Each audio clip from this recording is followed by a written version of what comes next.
السلام عليكم شباب، شلونكم؟ شخباركم؟ اليوم راح نحكي على موضوع فوزي أكرملي، على الشركة مالته، موقع جديد والشركة جديدة وكل شيء، التفاصيل راح نحكي بيها. وراح افتح لكم واحد من الحسابات مال واحد من الولد، واحد طاني استعارة يعني حتى اشرح لكم عليه. بالاول النقاط اللي راح نحكيها حسب الفيديو مال فوزي اللي نزله، الزوم مالته ساعة و10 دقائق. شبيك فوزي؟ شبيك ساعة و10 دقائق؟ ايش قاعد تشرح؟ نصها قاعد تبشبش باليوتيوب مالتك. المهم طلعنا ملخص على اللي حكاه هو.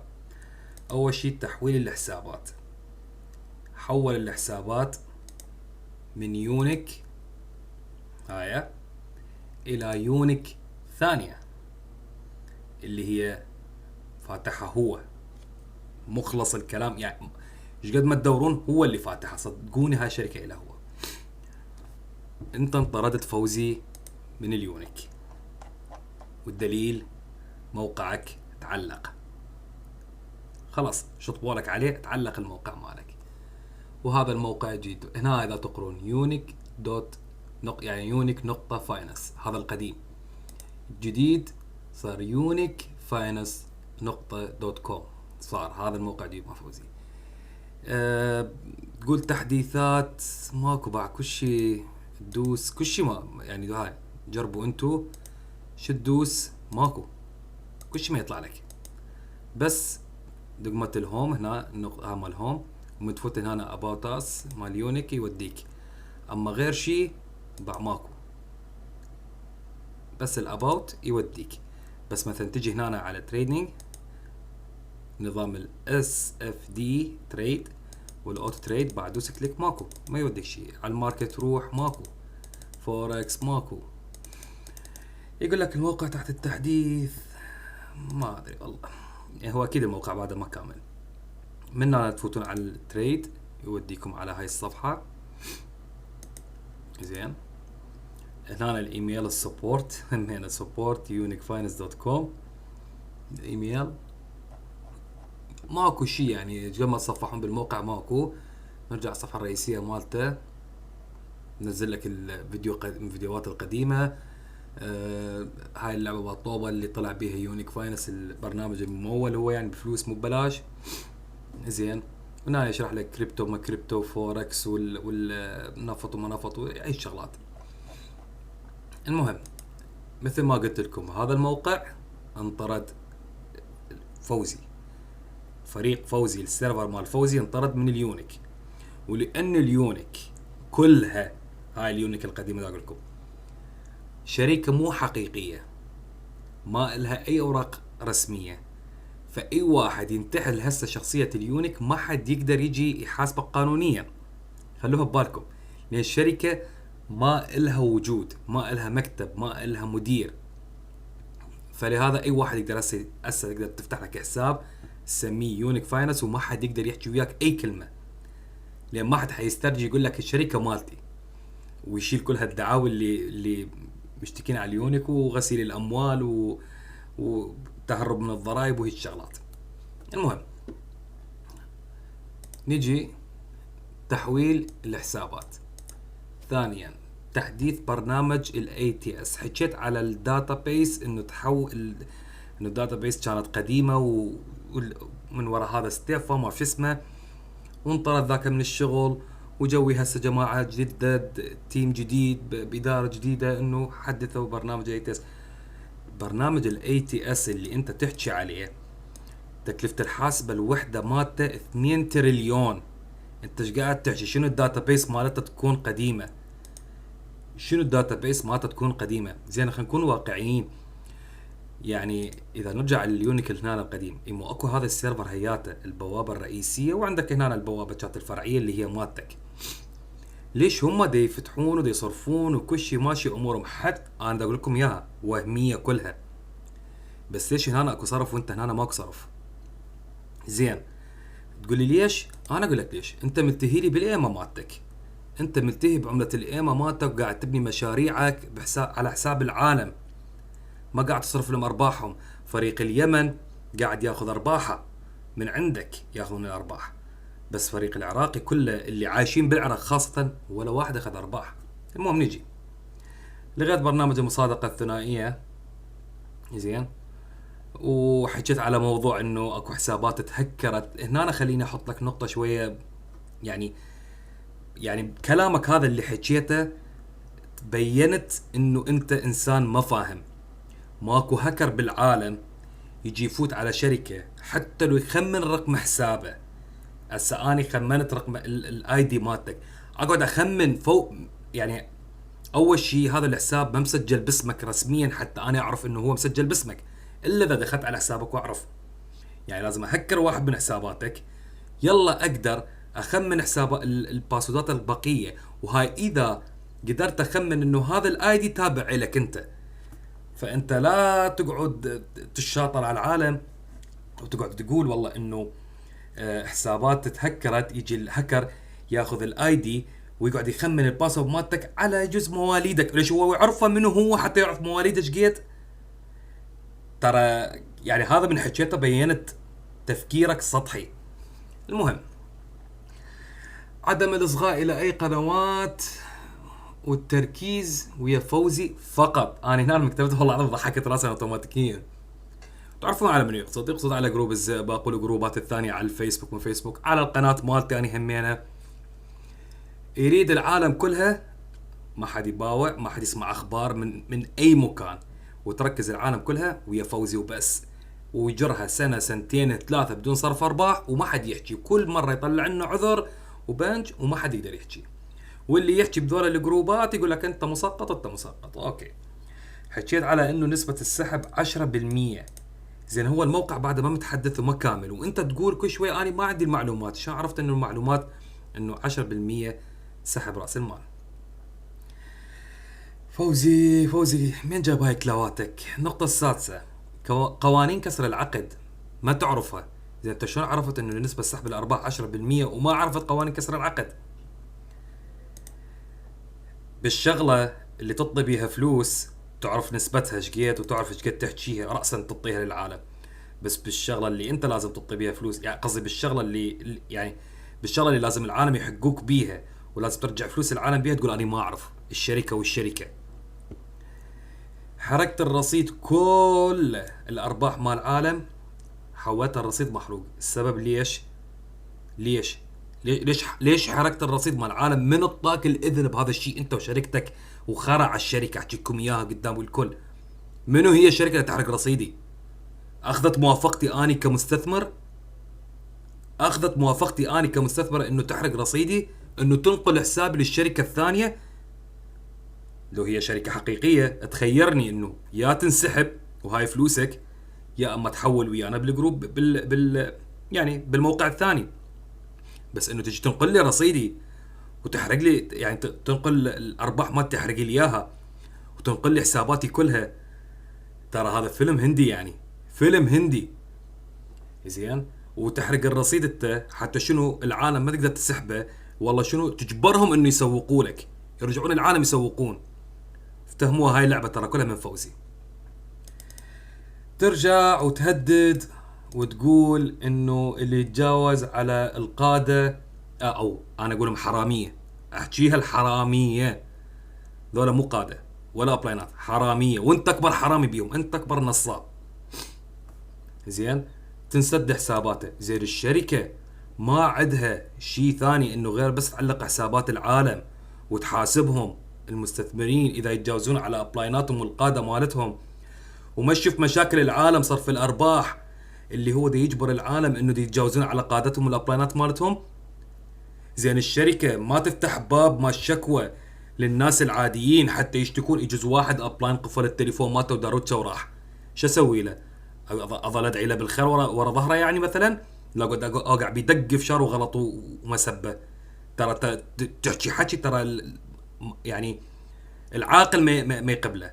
العاقل مو العاقل استغفر يا ربي، المخبل ما يقبله. والله شنو قاعد الشركه بس تهدد اللي يتجاوز خربيك انت والشركه مالتك. احكيك اياها هيك يلا روح علق حساباتي كلها معلقه. المهم تاسعا حجة فوزي على عدم سحب الأرباح إنه الموقع جديد والله كريم، وصبروا صبروا علي وحتظلون تصبرون وحتاخذ سنين بيها. عاشرا، فوزي يقول اني حلقة وصل بينكم وبين الشركة. ها انت انا هنا وقفت الفيديو مالتك لانه ضحكت ضحك عليك مو طبيعي، واحكيك اياها والله شاهد. تقول تذكرت بالازمة مال 2017 لما كان عندك بناء وعرضوا عليك يشترون الموقع منك ب $5000. يعني انت صاحب الموقع، هذا باعترافك وبلسانك هنا انت حكيت انه انت صاحب الموقع. العرض عليك 5000، صار 10000، صار $15,000، صار $20,000.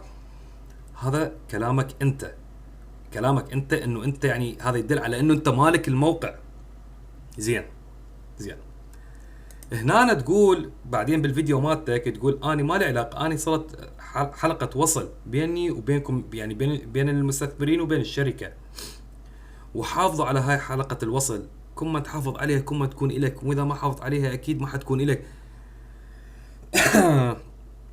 يعني ما اعرفش اجاوبك. ترى مكبر من الموضوع كلش انت. هي ترى شركه وهميه وانت صاحبها، وباعترافك انت تقول 2017 عرضوا عليك.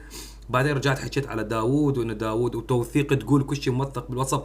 يابا نزل راوينا داوود دا يساومك انه يجي يشتري منك الموقع او شيء. مو تقعد بس تحكي لنا حكي وتقول كل شيء موثق. مو لانه انطردت مننا من الموقع الرئيسي، طردوك من الموقع الرئيسي اللي هم اصحاب هذا الموقع، انا ما اقول عليه شركه، اصحاب هذا الموقع طردوك من هنا. زين، ورحت سويت لك موقع اسمه يونيك فاينانس، سويته هنا .com. زين، واللي كل شيء ما يشتغل بيه. زين، شو تدوس ما يشتغل بيه؟ تنزل هنا اخر الصفحه تدوس اوتو تريد، ماكو، يرجعك لي فوق بالصفحه، تدوس ما ادري شنو يصعدك فوق بالصفحه. زين، موقعك ذاك مبين كامل، ترى ما كامل، وسويته على استعجال عمود على السريع. بقى يقول لك انفستمنت مال اوتولوك، يعني مثل الهوت مايل، استثمر ويا هاي. المهم هنا ظليت تحكي انت، يعني قمت تخبص هوايه، صدق قمت تخبص هوايه، و30/10 والسحب ماكو. وهنا تحكي تقول انه تراوينا اكو محفظتين واي في بانك وما ادري شنو، والرصيد انحرق وهالسوالف. منو قال لك تحرق الرصيد؟ انت والشركه اللي انت قاعد تدعي بيها. كيفكم تحرقون الرصيد انتو؟ كيفكم بس اذا افتهم انتوا انت ماشي بس اذا افتهم، انت ماشي ماكو احد يقول لك اوقف. يعني شنو ماشي بضحك على العالم انت؟ وباع شيء على القوله هنا، باع لو تقرون هنا هل يجوز دمج الحسابات وما شنو بس 8 تعليقات، الله وكيلك، بس 8 تعليقات معلقيله همنا.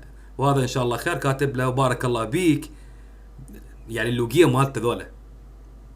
زين يا اخي، العالم تريد ارباحها.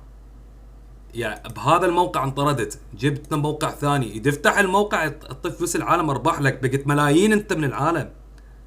انت بس تفتهم شغله واحده، تمول ارهاب، تمول منظمات سريه. وين راحت فلوس العالم؟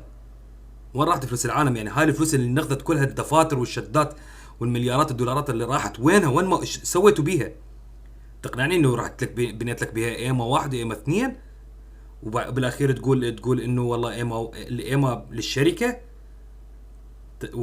وايما 1 انحزت اوريدي، يعني اخذوها الناس. منو اخذها اذا صار ارباح ماكو؟ وده شوف الوضعيه كلها الزباله، وقاعد تنقلنا من حساب لحساب، وتقول الايما 1 راحت كلها شقق انحزت. شلون انحزت؟ بس اذا افتهم شلون يعني جو طوك فلوس يعني الناس وقالوا كان اشتريها وشنو؟ ما تفتهم. فيا شباب صدقوني والله العظيم هذا الموقع تلاوات ومن عنده. زين، مع احترامي للاستاذ ميثم الفرطوسي، طلع باكثر من بصمه سمعته له، قال حتى خلينا نتعامل بانه حتى الشركه تكون وهميه. ما انصحك الصراحه. وواحده من يعني المحادثات اللي حكيت وياك بيها قلت لك 50% اريدك تاخذها، و50% ما بدك تاخذها.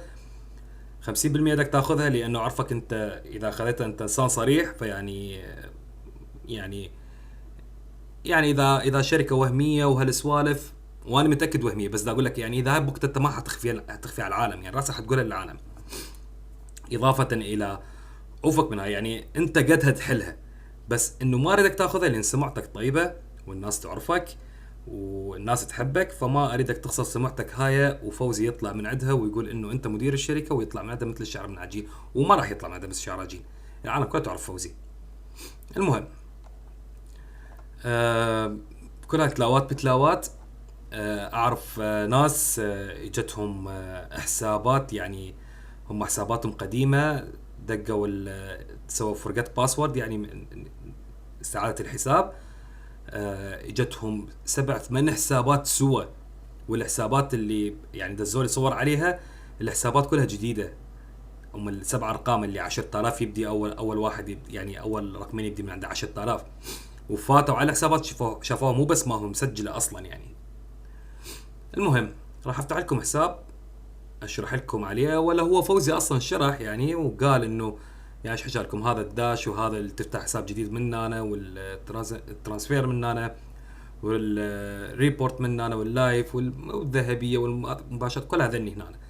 فما اتوقع احتاج افتح لكم حساب واشرح لكم عليه اللي بس لانه يا اخي ما شايف هيك موقع. بالمناسبه ترى هذا الموقع اذا تقرون عليه مكتوب عليه ofnmb.com، يعني حتى هذا الموقع ما يشمل اليونيك هو مالته اصلا، يعني هذا موقع وذاك موقع ثاني انا من تدوس عليه يوديك على موقع ثاني، يعني مو نفس الصفحه تظل انت مال مال هذا اليونيك ويفوتك عليه، يعني من ضمن اليونيك تفوت انت تسوي لوجين وتظن حساب.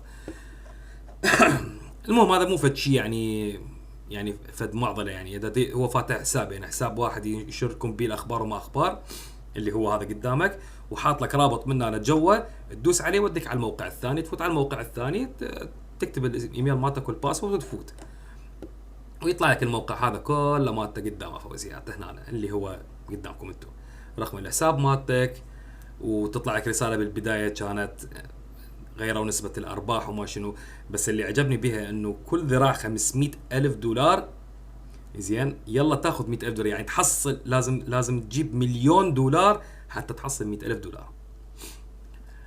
تقفيص بتقفيص لحد ياخذ الموضوع انه هاي الشركة راح تفتح، ترى ماكو يعني ما حتى اذا فتح لكم، لان هو اصلا حرق الرصيد مالتكم، ترى كل الرصيد حرقه، وراح يجبر العالم كلها انه تسوق، واللي ما يسوق يقول لك حتى هذا الرصيد المحروق قدامي، بدل ما هو محروق قدامي ده خلاه اخذ من ارباحي احوله ايفي بنك، ما هو بحال طريقه سوالك اياها، خلاك يعني على اساس بالموقع جي انه من ارباحك تحول الايفي، زين حتى تمشي شغلك بالتسويق، فحيجبر العالم كله شنو، انه رصيدك المحروق. زين خل ارجع هنا شوي كني وراح اراويكم هنا المحافظ مالته، وين المحفظه؟ هنا دي اشرح لك انه تحول على الايفي بانك، زين وما تحولها على الايفي بانك مالتك، فتح حساب هنا هاي شوفوا قدامكم، هذا رصيد محروق، حول لك الرصيد ارباحك مال باليونيك القديمه، خلينا نقول اليونيك جديده حرق لك الارباح مالتك كلها. زين هاي الارباح مالتك اللي حرقها انت ما راح تقدر تطلعها، يا اما تنقلها لواحد مسوق وهو يسجل بيها الناس ويعطيك عليها نسبه، او شوف بيش صرف لك اياه هو، يا اما انت بالاخير تباوع عليه، مثلا عندك هنا 7000 تقول، وعندك مثلا ارباح تقول مثلا هنا 3000 تقول دخل اسجلها تصير لي 10000 تجيني ارباح من عندها همينه، هذا غرضه كله من عنده، حرق الرصيد كله، واكو عالم راح تشتغل بالشركه مالته هاي او الموقع مالته هذا، راح يسجلون راح يسوون اعلانات. زين وينكم انتم؟ كم واحد اتذكر قريت وكو واحد حاججني باليوتيوب هناك كان يكتب لي بالتعليقات انت سلبي وانت سلبي، وهو راح تفتح صرف الارباح بعد يوم ثاني يوم باكر يفتح صرف، وينك؟ يلا فوزي ما فتح صرف الارباح واجلهم شهر كامل اللي قدام، ما تيجي تصرف ارباح العالم اللي قاعد اللي بوقتها قاعد تدافع عن الشركه. مخلص الكلام يا ناس، لا حد يصدق، كلها تلاوات بتلاوات وماكو لا صرف ارباح ولا اي شيء. جاب نفس الشيء نفس النظام. عمي هذا هياته قدامكم، هذا واحد من الحسابات، هذا هنا موقع اسمه انتيريوس. زين بس خل احدث لكم، بدي احدد اصبروا، نسوي تسجيل دخول.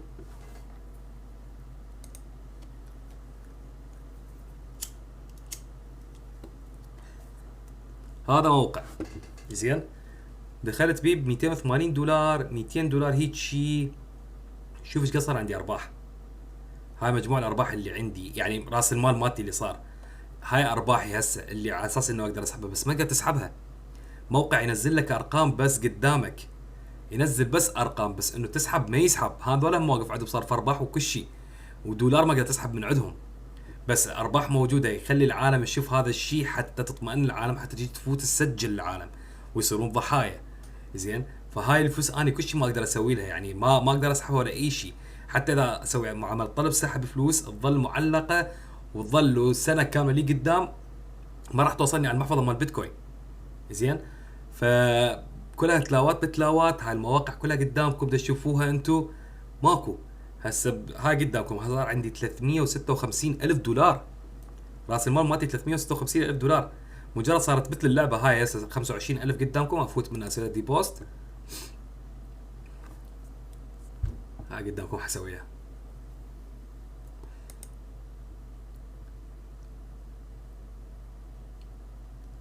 انزل هنا بيتكوين، هاي الارباح مالتي كلها. هاي 25 066 شارحة 52 كل هالفلوس.